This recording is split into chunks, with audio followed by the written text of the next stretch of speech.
अस्सलाम वालेकुम everybody, welcome back to my channel. आज मैं आप सबके साथ बहुत ही अमेजिंग सा ऑरेंज चीज़ केक की रेसिपी शेयर करने वाली हूँ। It's very quick and delicious dessert.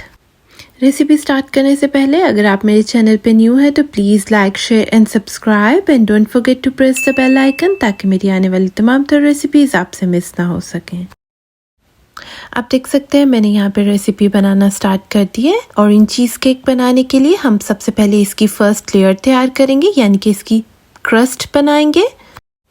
Crust तैयार करने के लिए मैंने लिए हैं 20 डाइजेस्टिव बिस्किट्स। उनको अच्छे तरीके से क्रश कर लिया था ग्राइंडर में डाल के। आप देख सकते हैं अब मैं इसके अंदर सॉल्टेड मेल्टेड बटर डाल दूँगी और इसको अच्छे तरीके से मिक्सअप कर लूँगी और ये हमारी क्रस्ट तैयार हो जाएगी।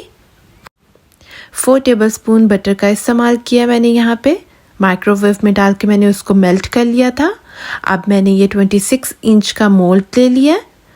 इसके अंदर मैंने सारा क्रस्ट डाल दिया और स्पून की हेल्प से मैं इसको लेवल अप कर लूँगी। आप देख सकते हैं और ये हमारी फर्स्ट लेयर जो है वो बिल्कुल कंप्लीट हो जाएगी। अब इस क्रस्ट को मैं 15 से 20 मिनट के लिए फ्रिज के अंदर रख दूँगी ताकि हमारी क्रस्ट जो है वो बिल्कुल सेट हो जाए।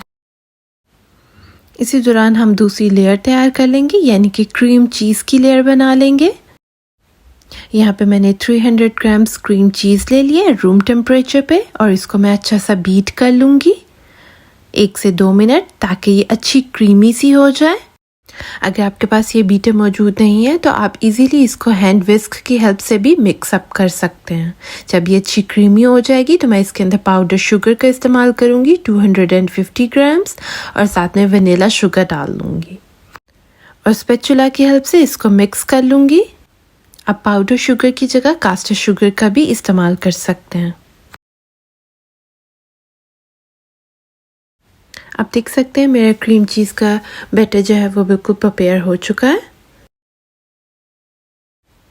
अब मैं यहाँ पे व्हिपिंग क्रीम ले लूँगी। इसको मैं अच्छे तरीके से बीट कर लूँगी। जब ये अच्छी सी थिक हो जाएगी तो फिर मैं इसको क्रीम चीज़ के अंदर ऐड कर दूँगी। 1 से 2 मिनट बीट करने के बाद आप देख सकते हैं ये किस तरह आहिस्ता आहिस्ता थिक हो रही है।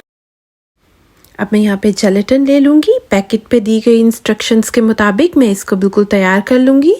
इसके अंदर मैंने 10 ग्राम्स हलाल जेलेटिन ली है और आधा लीटर में पानी डालूँगी और फिर इसको मैं माइक्रोवेव में हीट अप कर लूँगी ताकि ये पानी में डिज़ोल्व हो जाए और डिज़र्ट में इस्तेमाल करने के काबिल हो जाए। जेलेटिन जो है वो हमारे डिज़र्ट को सेट करने में और थिक करने में मदद करती है। जेलेटिन का इस्तेमाल हम ऑरेंज जूस में करेंगे। यहाँ पे मैंने दोनों क्रीम्स को मिक्सअप कर लिया है, क्रीम चीज़ को और व्हिपिंग क्रीम को, और स्पैचुला की हेल्प से मैं इन दोनों को मिक्सअप कर लूँगी ताकि दोनों क्रीम्स जो हैं वो कंबाइन हो जाएं। ये आप देख सकते हैं अब मेरी जेलेटिन बिल्कुल तैयार हो चुकी है। मैंने इसको माइक्रोवेव में हीट अप कर लिया और ये पानी में कम्प्लीटली डिज़ोल्व हो चुकी है। यहाँ पे मैं फ्रेश ऑरेंज जूस का इस्तेमाल कर रही हूँ। मैंने 6 ऑरेंजेस को स्क्वीज़ कर लिया था। आप देख सकते हैं यहाँ पे मैंने थोड़ा सा ऑरेंज जूस जो है वो क्रीम चीज़ के अंदर शामिल किया, तकरीबन 30 ml। ये हमारी क्रीम चीज़ का बैटर बिल्कुल तैयार हो चुका है। हम इसको अब जो बिस्किट की क्रस्ट तैयार की थी हम उसके ऊपर सारा पोर कर देंगे। ये आप देख सकते हैं, इसको टैप कर लेंगे ताकि ये इक्वल हो जाए। यहाँ पे हम क्रीम चीज़ को आधे घंटे के लिए या घंटे के लिए फ्रिज में रखेंगे ताकि हमारी क्रीम चीज़ वो बिल्कुल सेट हो जाए और फिर उसके बाद हम इसके ऊपर ऑरेंज जूस पोर करेंगे। आप देख सकते हैं क्रीम चीज़ सेंटर से बिल्कुल ठंडी नहीं हुई, इस वजह से वो ऑरेंज जूस के अंदर शामिल हो रही है। हमें क्रीम चीज़ को अच्छा से ठंडा करना बहुत ज़रूरी है। अब आप देख सकते हैं 1 घंटे के बाद मैंने इसके ऊपर सारा ऑरेंज जूस पोर कर दिया और अब मैं इसको 6 से 8 घंटे के लिए फ्रिज में रख दूँगी। ये 6 से 8 घंटे के बाद आप देख सकते हैं मेरा ऑरेंज चीज़ केक बिल्कुल तैयार हो चुका है अल्हम्दुलिल्लाह।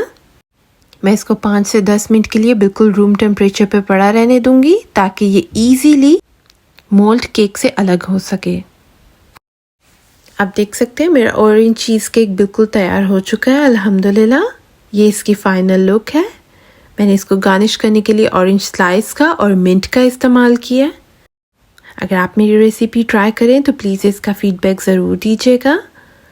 Please like, share and subscribe and don't forget to press the bell icon ताकि मेरी आने वाली तमाम तरह रेसिपीज़ आपसे मिस ना हो सकें।